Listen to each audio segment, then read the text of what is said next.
இப்போ எங்களுக்கு ஒரு கோரிக்கை இருக்குது, என்ன அமைச்சராக்கணும், என்ன இதாகணும், அதெல்லாம் ஒரு எங்கள் கட்சியினுடைய அதை தாண்டின ஒரு விருப்பம், போக்குவரத்து இந்த மாதிரி எங்கள் தோழர்களுடைய விருப்பமாக இருந்தாலும் நாங்கள் என்ன பண்ணுவோம்னா, சமூகத்துக்கு இந்த பணிகள்லாம் நீங்கள் செய்யணும், அதுதான் முதன்மையானது.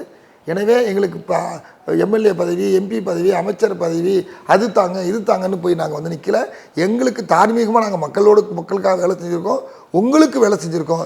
எனவே இந்த அரசு எங்களுக்கு இந்த கோரிக்கையை நிறைவேற்றித்தாங்கன்னு பெருந்தன்மையோடு ஒரு கோரிக்கையை முன்வைக்கிறோம்.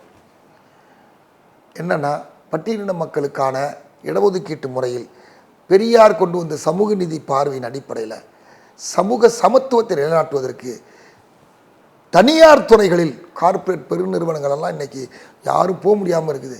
முதல் தலைமையில் வேலைக்கு வந்தவன் படிச்சுட்டு வந்தோன்னா வேலைக்கு போக முடியாமல் இருக்குது. அரசு பணி என்பது முற்றிலுமாக நிராகரிக்கப்பட்டு 5% கூட போடுறது கிடையாது.